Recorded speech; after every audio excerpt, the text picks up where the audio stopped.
Arc-en-ciel.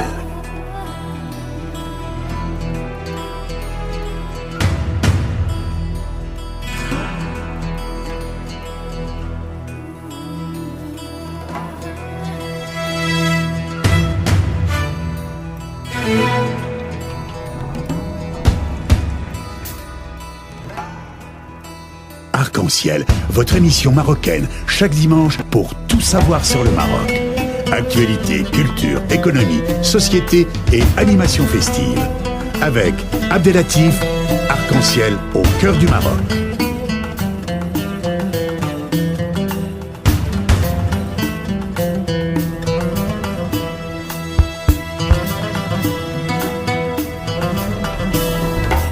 Mesdames et messieurs, retour à l'antenne et nous sommes heureux d'avoir en ligne une amie de longue date à qui nous avons beaucoup de respect et beaucoup de gratitude. Madame Dr Sabah Cheribi Bennouna, bonjour et bienvenue dans l'émission Arc-en-ciel. Bonjour, c'est Abdelatif et ravi d'avoir des nouvelles de mes amis et de mes concitoyens de France. Marhaban et bienvenue dans cette émission. Et comme vous le savez, c'est une émission, je tiens à vous remercier parce que vous êtes parmi notre auditoire qui suit ces émissions qui sont faites par un homme n'est pas de médias, mais par contre on essaie de traiter l'information d'une manière vraie sur un grand nombre de dossiers. Et aujourd'hui, c'est le cas pour la femme marocaine sans langue de bois, comme on a coutumé avec Madame Cheribi. Nous devrons parler de ses acquis et de sa réalité qui est parfois une réalité qui est dramatique, mais aussi son espoir et son espérance en tant que femme qui devra avoir sa place dans la société en tant qu'acteur principal et primordial dans la promotion de notre royaume, le royaume du Maroc. Il faut préciser à notre auditoire que Dr Sabah Cheribi est docteur d'État en droit public et en sciences politique, présidente nationale de l'association marocaine pour la promotion de l'entreprise féminine, enseignante à l'ISKE de plus de 30 ans, militante pour la participation politique des femmes marocaines, membre du comité directeur sur le rapport du développement humain de 2005, exactement. Exact. Membre de la commission pour la réforme de la Moudouana. Madame Sabah Cheribi, que représente pour vous, dans un premier temps, le mot femme marocaine? Les Marocaines se sont illustrées comme d'autres femmes maghrébines dans d'abord la lutte contre l'occupation, ou disons-nous, sur le protectorat, et avec cet espoir ayant contribué justement à ce combat pour la liberté d'être libre elle-même après l'indépendance. Les choses ne se sont pas faites comme elles le souhaitaient. Rappelons tout simplement que pour l'heure, elle représente près de 52% de la population marocaine. Donc c'est une population qui est plus que la moitié, ayant des responsabilités ménagères et extraménagères, et voulant tout simplement se revendiquant du droit non seulement aux libertés individuelles et collectives, mais aussi donc à la prise de décision. Voilà le schéma actuel de cette femme marocaine qui présente un bilan relativement mitigé et qui n'en démord pas de cette quête de développement et surtout d'accès à la dignité. Bien entendu, parce que là, juste pour information, donc j'ai eu par rapport à mes recherches, il y a un article de HuffPost qui parle près d'un ménage sur 6, à peu près 16,2%, est dirigé par une femme, soit environ 1,2 million de ménages, indique le Haut Commissariat au Plan, ACP, dans une note publiée à l'occasion de la Journée nationale de la femme, célébrée le 10 octobre. Exactement, on est même un peu plus que ça maintenant. En 2017, on est à près de 20%, 19 et quelques pourcents, sachant qu'il y a la proportion qui est très importante effectivement pour les femmes chefs de foyer, mais il y a aussi des femmes célibataires qui sont donc un ménage mononucléaire. Et donc effectivement, cette proportion appelle aujourd'hui à une meilleure intégration des femmes dans la fonction de décision économique, vu son importance dans la production des biens et des services au Maroc. Justement, parce que même dans le même article, il y a un point très important qui m'interpelle. Ils ont dit que 2 femmes chefs de ménage sur 3, soit sont veuves ou divorcées. Oui, elles sont obligées effectivement par le veuvage ou par la rupture du lien du mariage. Mais il y a aussi quelque chose d'important à signifier dans ce sens, c'est que il y a un recul de l'âge de mariage au Maroc. Et c'est pas anodin. Donc une proportion assez importante de femmes se mariaient entre 18 et disons la phase où on était dans une projection de modernité, entre 18, 20 ans et 25 ans. Aujourd'hui, les femmes donc réfléchissent beaucoup avant de se marier pour plusieurs raisons. Et puis, le revers de la médaille, c'est que nous avons aussi Zawaj al-Qasira, c'est-à-dire le mariage précoce. Justement, donc, ce dossier-là, on va essayer de parler par rapport à ce problématique qui peut créer énormément de problèmes. Surtout, ça se termine avec un divorce, ça se termine avec une famille dispatchée, et une femme presque éliminée à bas âge. Donc, c'est dangereux. Et ce qu'on entend parler, c'est une discussion entre parenthèses, j'ose dire, c'est ces personnes de religion qui prévaloient leur droit de se marier avec de zouaj al-mut'a, comme on dit. Donc, oui, tout ça rentre dans la logique de ce que vous êtes en train de nous dire, comme quoi il y a un réel problème sociétal. Avant qu'on va essayer d'évoquer ces problématiques, j'aimerais bien, si vous le permettez, de nous dresser un tableau des acquis de la femme marocaine ces dernières décennies. Alors les acquis sont quand même importants, mais ils restent majoritairement textuels. Alors depuis 92, date à laquelle Sa Majesté Hassan II a demandé à une trentaine de femmes dont j'étais membre, dont je faisais partie, de réfléchir sur la Moudouana. Rappelons qu'à l'époque, il y a eu une véritable effervescence de la société civile féminine au Maroc, revendiquant donc ce changement de ce statut de personnel qui était réducteur pour les femmes. On ne pouvait pas avoir de passeport, on ne pouvait pas avoir de commerce sans l'autorisation du mari, on ne pouvait pas se marier sans la tutelle même du fils quand on est déjà veuve ou répudiée, ou de l'oncle ou du cousin. Donc c'était une tutelle tout simplement qui encerclait la femme dans une prison sans aucune forme de possibilité d'échapper à cette tutelle.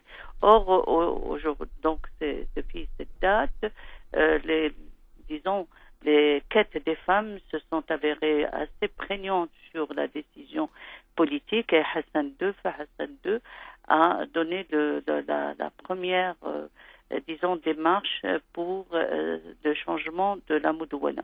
Alors du coup, nous, avec 2004, donc c'est un autre progrès, après, c'est-à-dire qu'il y a le plus important, je vais citer les plus importants de ces acquis, d'abord au niveau familial, la co-responsabilité, c'est-à-dire la responsabilité du père et de la mère sur donc les enfants, donc concernant leurs enfants.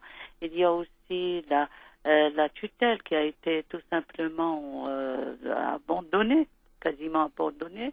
Elle sévit sur le plan malheureusement du réel de notre société, mais sur le plan du texte, il n'y est pas. Il y a aussi donc tout simplement le divorce à l'amiable et non plus la répudiation intransigeante du mari. Il y a l'étude de la pension aussi qui pour la première fois intervient, mais là encore, entre le texte et le contexte que nous vivons, il y a un réel, cette fois-ci, divorce. Disons qu'il y a eu des choses extrêmement importantes, et depuis 2004, il y a aussi d'autres textes qui vont amener la femme marocaine à pouvoir se marier, donc mais d'une façon assez, d'ailleurs, sournoise, je dirais, hypocrite, parce que on reconnaît donc à la femme le droit de donner sa nationalité à des enfants nés d'un mariage exogame, donc d'une Marocaine avec un homme marocain, mais donc on lui donne cette possibilité de donner sa nationalité, mais on ne dit pas encore clairement qu'elle peut se marier, par exemple, avec un homme musulman. Alors, chose qui vient d'être tout simplement introduite dans le cadre de la Tunisie. Mais vous voyez, du moment qu'on reconnaît les enfants, implicitement, on sait que cela est possible. Mais enfin, c'est cette forme d'hypocrisie qu'il faut donc essayer aussi de dépasser. C'est très important. Mais sur le plan juridique, ce qui est à signifier de façon claire, ce que nous reconnaissons depuis 3 textes constitutionnels, la suprématie de la loi internationale sur la loi interne, et aussi donc le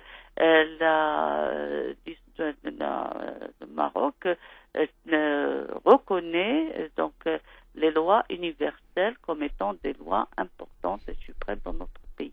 Donc la lutte contre toutes les formes de discrimination contre les femmes que le Maroc a signé avec quelques réserves, on les a relevés, et puis on a quelque part des fois, on ne se prononce pas. Là encore, il y a des attitudes un peu ambiguës qu'il va falloir clarifier.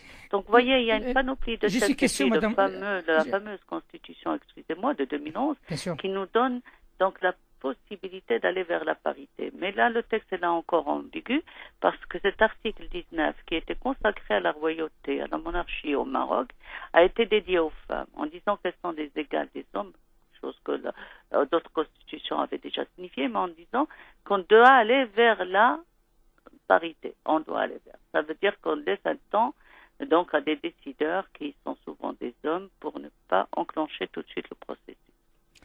La question que se pose Mme Charabi, vous venez de l'évoquer, vous avez parlé d'hypocrisie. Oui. J'aimerais bien avoir une clarification. C'est qui manipule cette hypocrisie et pourquoi, quelque part, si vous arrivez à savoir la raison? Écoutez, tout simplement, d'abord, en 2011, nous avons un texte de constitution. C'est un petit peu un texte amalgame où on donne la possibilité d'interprétation, de lecture à plusieurs franges de la population, notamment celle qu'on dit moderniste ou celle qu'on dit conservatrice.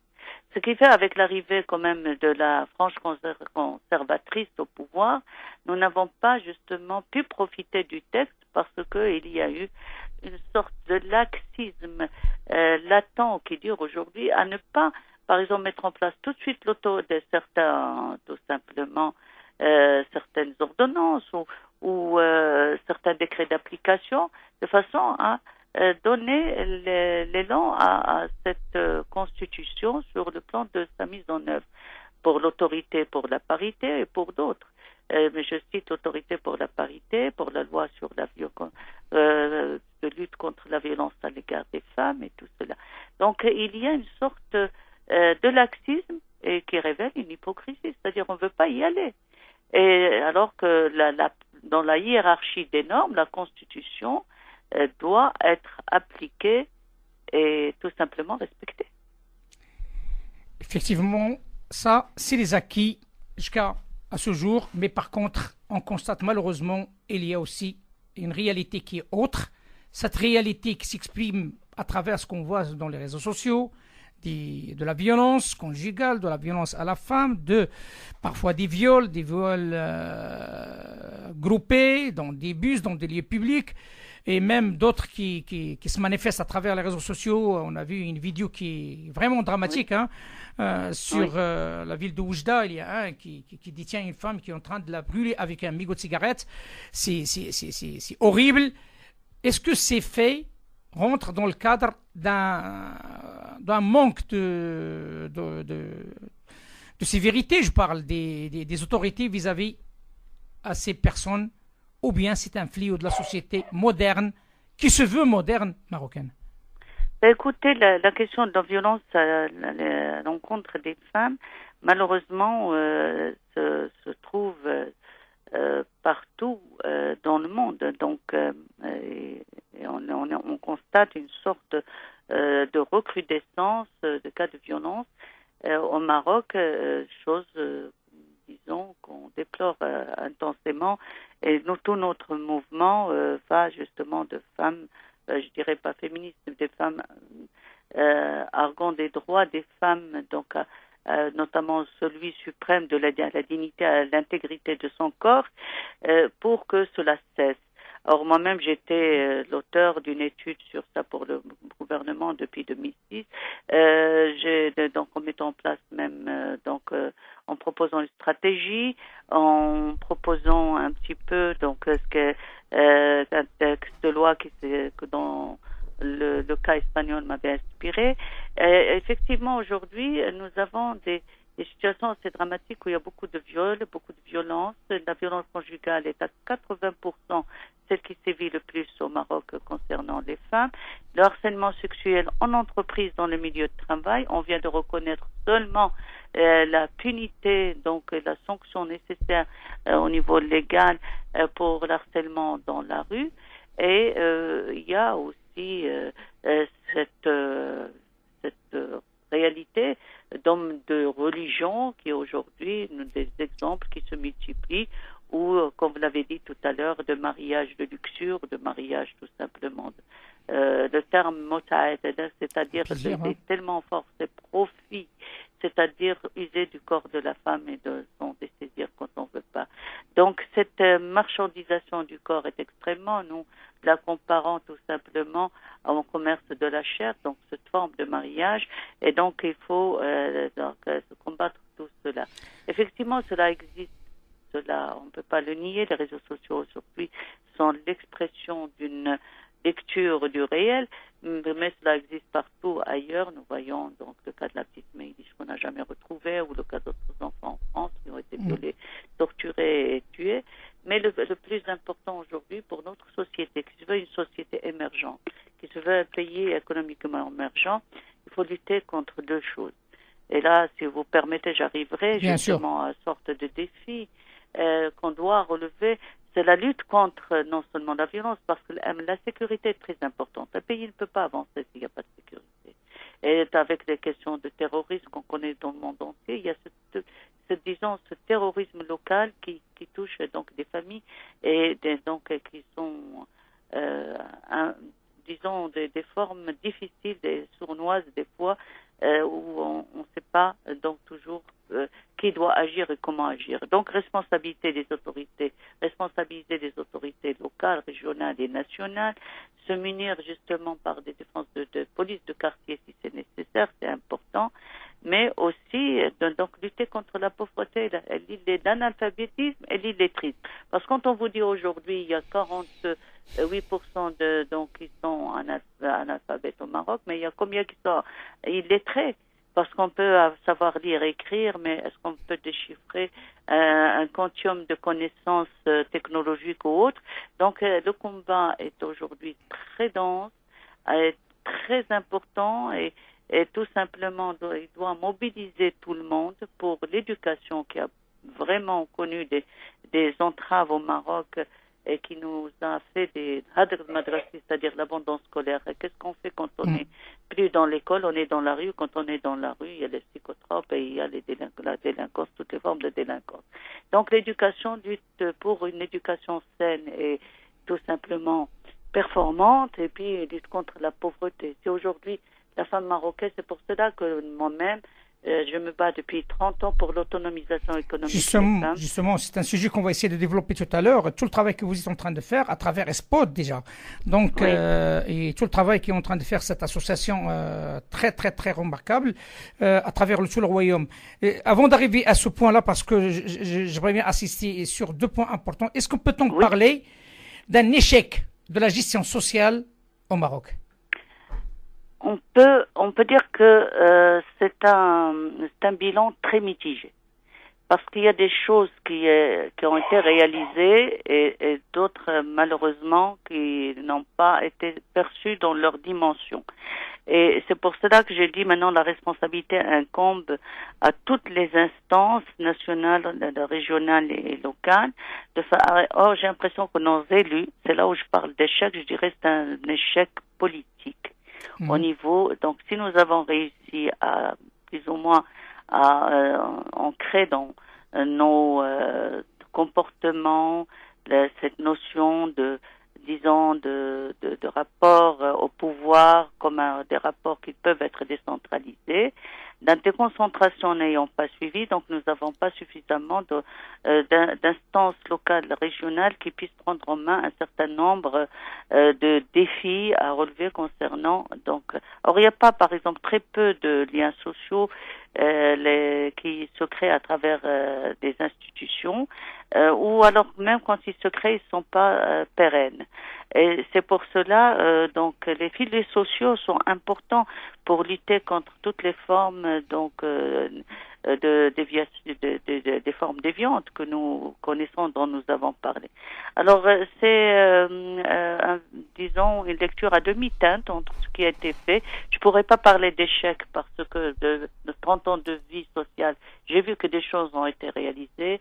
Une société civile très, très active et très dynamique et très diversifiée qui a fait avancer certaines choses, mais aussi, écoutez, démographiquement, une population qui à la fois est jeune mais qui devient âgée et pour lesquels il faut résoudre deux sortes de problèmes de façon simultanée, et avec effectivement une classe de partis politiques qui ne sont pas réellement toutes là où je pourrais parler de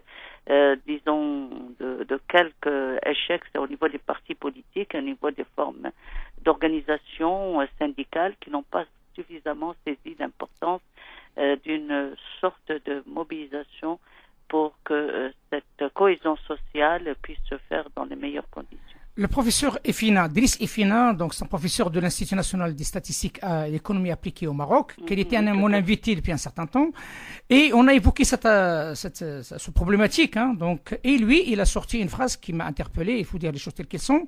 Il y avait un échec de l'accompagnement de l'évolution démographique du Maroc à travers un grand nombre de volets, soit économiques, soit sociaux, soit. Oui, c'est exactement, on continue parce que comme je vous parle des personnes âgées, aujourd'hui nous avons vraiment des problèmes liés à la santé, à la prise en charge des personnes âgées, à leur accompagnement et tout ça. Et nous vivons de façon concomitante deux formes. Des jeunes qui arrivent sur le marché de travail en 2025, nous aurons vraiment le plus gros poids de la population active sur le marché de travail. Et où sont donc ces offres d'emploi? Il faut pas croire que ça va aller en augmentant dans une forme exponentielle. Donc voilà un petit peu ce qui m'interpelle et ce qui me pense de ce marché de travail en 2025, c'est-à-dire dans moins d'une décennie. Qu'est-ce qu'on peut proposer à nos jeunes? Qu'est-ce qu'on peut faire pour que nos seniors ne soient pas les oubliés de nos politiques publiques? Voilà.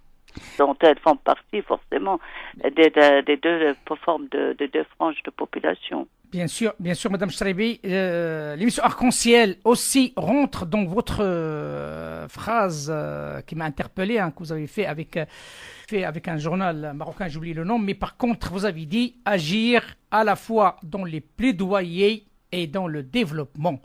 Alors, Arc-en-Ciel, il agit avec vous dans les plaidoyers. On est en train de communiquer d'une manière ouverte et pragmatique pour que votre voix soit bien écoutée, la voix de toute femme soit écoutée.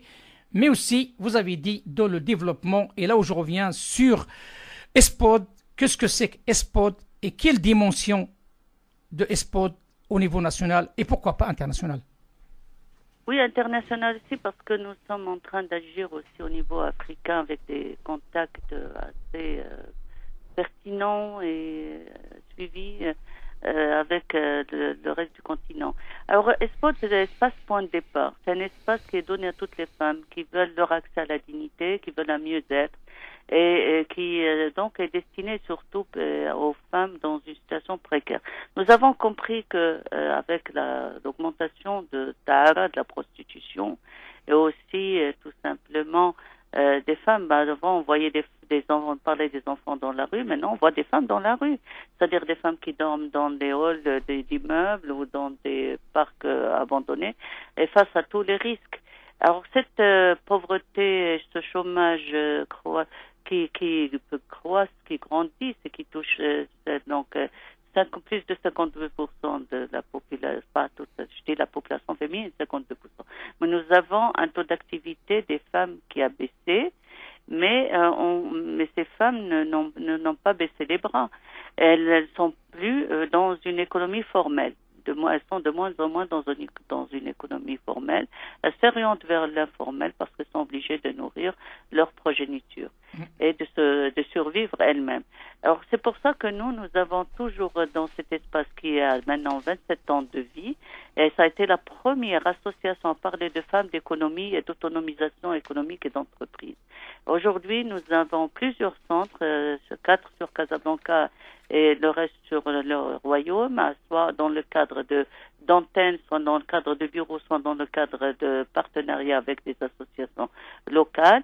Et Dieu merci, nous avons donc réussi à enclencher depuis une sorte d'ouverture et de mouvement pour que l'autonomisation économique des femmes soit une réalité, qu'il y ait des politiques publiques pour leur promotion économique.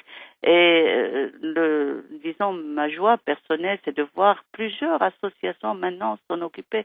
Nous étions les pionnières, mais aujourd'hui encore, il y a des femmes qui se battent dans le cadre de notre association. Heureusement, nous sommes toujours dans ce leadership, mais il y a d'autres associations locales et régionales qui cherche à promouvoir les femmes.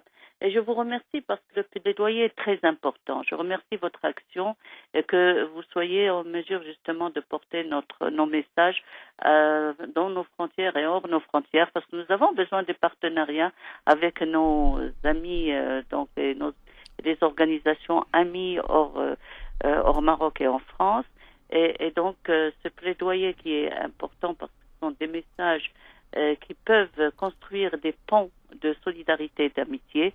Je vous en remercie infiniment. Écoutez, c'est un devoir en tant que citoyen marocain, mais aussi un devoir en tant que père et aussi fils d'une mère, fils d'une femme. C'est une obligation pour chaque père et chaque homme de aider avec les moyens de bord son partenaire à égalité, la femme. Et je pense que la femme marocaine a bien franchi énormément de pas. Et ça, on le constate à travers le monde. Et récemment, avec à la tête de l'UNESCO, avec notre franco-marocaine Azoulay, exactement, Audrey Azoulay. Et nous tenons à la féliciter par rapport à cette réalisation qui marquera encore la présence féminine marocaine à l'échelle internationale. Oui, pour nous, c'est d'abord les femmes, et deuxièmement parce qu'elle est marocaine et franco-marocaine. Et ce qui est important, c'est que c'est une femme de culture et donc, disons, d'un environnement familial qui baigne dans la culture, et donc nous serons représentés de façon absolument magistrale.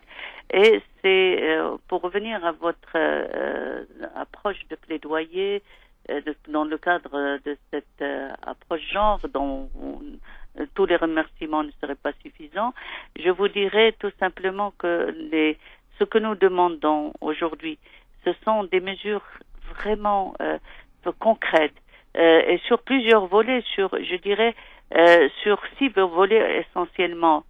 Sur la participation des femmes à la vie politique et publique, c'est vrai que nous avons maintenant plus de 16% au Parlement, nous avons une certaine représentation au sein donc du gouvernement, mais elle reste une certaine représentation et non pas une participation certaine.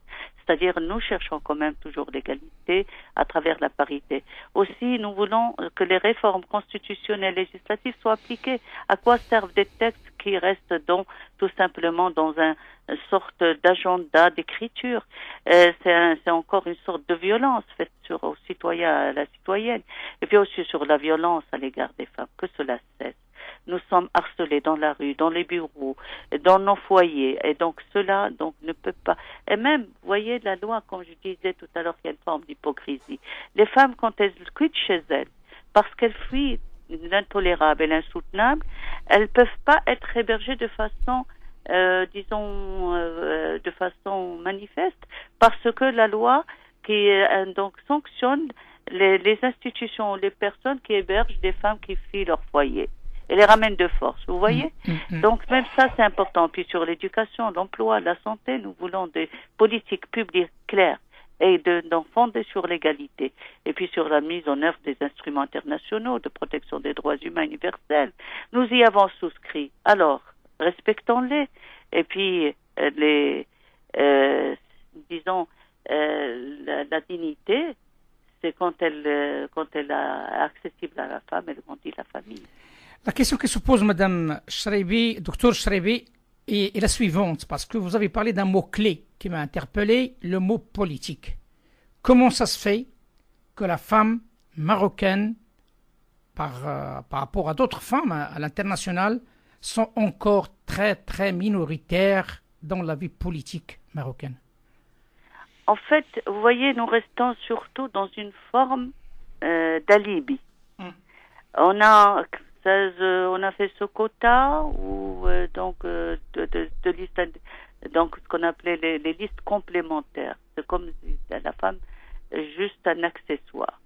Et ça, déjà, l'appellation, elle est réductrice. Elle est discriminatoire. Donc, des listes de femmes. Vous voyez, par exemple, j'ai vu les résultats du congrès de l'Istiqlal, où il y a les listes des hommes et les listes des femmes. La liste des 6 femmes. Alors pourquoi une femme comme Yasmina Bertou, qui a toujours fait, Madame Bertou, ses élections, elle les a eues, enfin ses postes électoraux, elle les a eues en étant sur le terrain. Elle n'a pas profité de la liste nationale, elle n'a pas été dans le quota.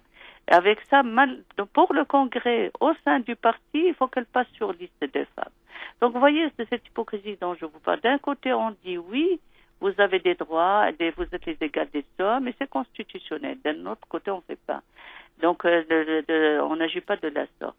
Et puis, donc, il y a aussi l'autre alibi, c'est de nous dire, voilà, vous avez une femme qui est à la tête du patronat. Mais comme il y a de femmes dans les fédérations patronales, c'est ça, donc, et puis au niveau en parlant toujours d'entreprise, puisque c'est la chose qui m'interpelle aussi, c'est que vous avez très peu de femmes, moins de 5, à peu près 5, dans les conseils de surveillance, dans les sociétés anonymes. Et donc, forme nouvelle, et la forme plastique, quelques-unes, donc dans les conseils d'administration.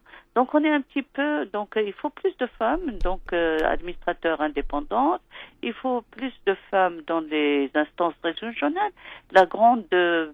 Pour nous, la grande déception et des illusions au niveau régional. On s'attendait à avoir plus de femmes au niveau des conseils régionaux. Là, il y en a moins. Mais ce que je voudrais dire aussi, c'est que nous nous abandonnons pas à une sorte de défaitisme. Notre société civile féminine est extrêmement vigilante, elle réagit, elle dénonce quand il y a par exemple des emplois dernièrement dans l'histoire de Ben Kiran, comme chef de gouvernement, les nominations de femmes au poste de fonction de pouvoir ont été assez limitées.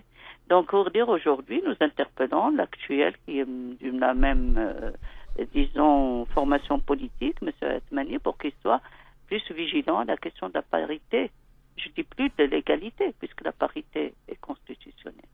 Justement, et tout le monde, j'ai reçu un certain nombre d'articles, là, je ne vous cache pas la vérité, il y a beaucoup de monde qui se pose la question sur cette fameuse constitution de 2011. Il y a des gens qui parlent comme quoi il y a un recul dans certains volets, je parle social, même avant la constitution de 2011. Et la dernière sortie de Moulay Ismail Alaoui sur le sujet a été fatale, parce que là, il faut dire les choses telles qu'elles sont. C'est une sortie qui avec une sonnette à l'alarme qui est tirée d'une manière extraordinaire. Il y a un risque de lisement vers l'insécurité, vers l'instabilité, voire dans notre pays. Et cela, personne ne le voudra, personne ne le souhaitera, mais par contre, chacun de nous doit assumer sa responsabilité, soit politique, soit sécuritaire, soit sociétale. Je pense le travail que vous êtes en train de faire, Madame Chreibi, et aussi les membres de l'association ESPOD pour aider ces femmes d'être émancipées, j'ose dire, économiquement, pour avoir une dignité. C'est un travail qui rentre dans le cadre d'un travail de la promotion du Royaume du Maroc et l'image du Maroc, parce qu'on vit dans un monde d'images. Et c'est ça qui est dramatique. Nous avons un problème avec la communication, chose qui a été dit avec un grand nombre d'amis hors Maroc, qui sont des amis du Maroc. Il y a un problème de communication dans notre pays. Il est temps, pourquoi pas, de mettre à la tête de cette communication une femme. Écoutez, ce qui serait souhaitable, c'est d'abord aussi en termes de communication, de montrer aussi ce qui va au Maroc, parce qu'il y a, comme je vous l'ai dit, il y a des choses qui ont été quand même. Mais justement, on n'entend pas parler, on n'entend pas trop parler. On n'en parle pas. Et puis il y a des avancées dans bien de domaines, et malheureusement, ce n'est pas suffisamment mis en exergue et mis en valeur. Et puis il faut être dans cette vérité. Le Maroc est en train de dessiner la voie vers l'Afrique, vraiment entre l'Europe, l'Asie et l'Afrique. Il est en train de faire des choses intéressantes, quoi qu'on en dise nos frères ennemis, mais il est certain qu'il y a des choses qui sont appréciables sur le plan de nos relations à l'international, mais on communique pas effectivement ni sur ça de façon claire, ni sur ce que nous avons réalisé au Maroc. Et nous sommes dans une forme c'est là où la société marocaine est extrêmement, devenue connectée, parce qu'il y a les réseaux sociaux. Il y a une sorte quand même de visibilité de plus en plus en termes de communication sur ce qui ne se fait pas ou sur ce qui ne va mal. Alors qu'il y a peu de choses pour être juste et être équitable. Il n'y a pas beaucoup de choses sur ce qui se fait réellement, et notamment par la société civile. Il y a des associations formidables qui font un travail absolument, je dirais, colossal, pharaonique sur le plan de la prise en charge d'enfants, sur l'environnement aujourd'hui qui devient vraiment un leitmotiv au Maroc.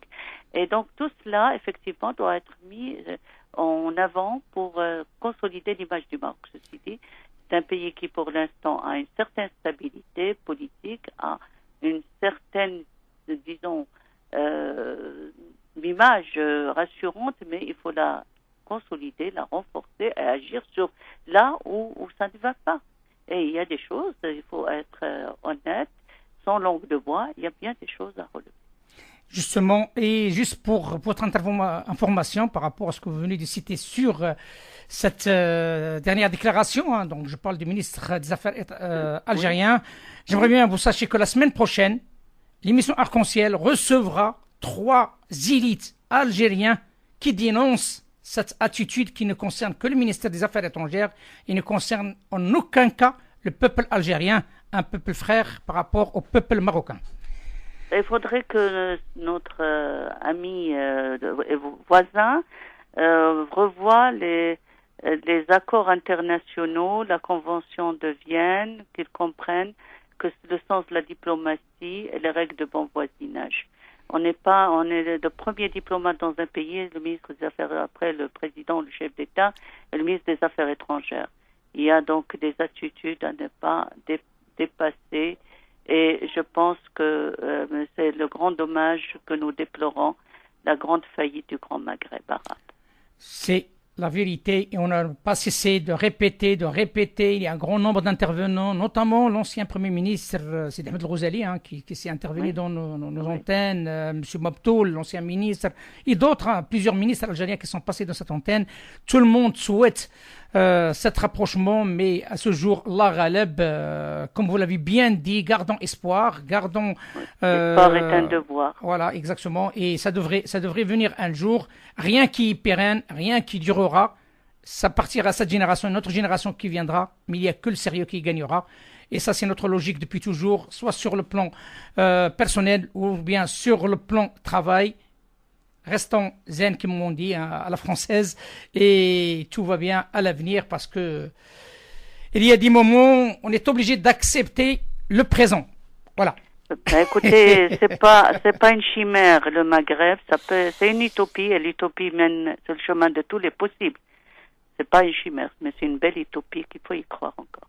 Parfait. Docteur Sabah Chrebi Bennouna, merci infiniment, docteur d'État en droit public et présidente nationale de l'association marocaine pour la promotion de l'entreprise féminine. Merci infiniment de cette acceptation.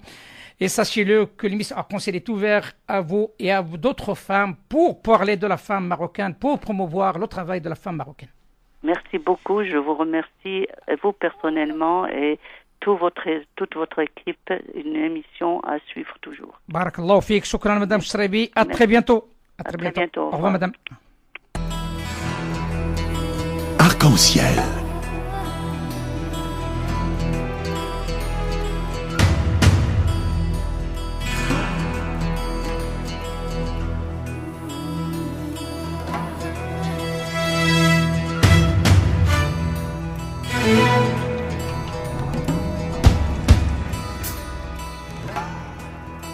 Arc-en-Ciel, votre émission marocaine, chaque dimanche pour tout savoir sur le Maroc.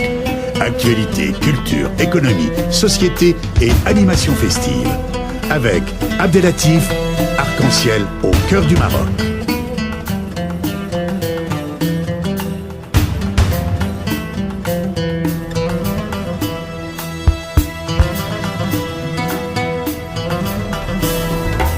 Arc-en-Ciel, la chronique.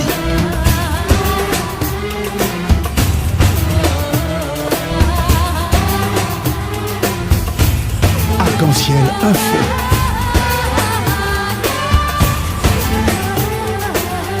Arc-en-Ciel animation festive.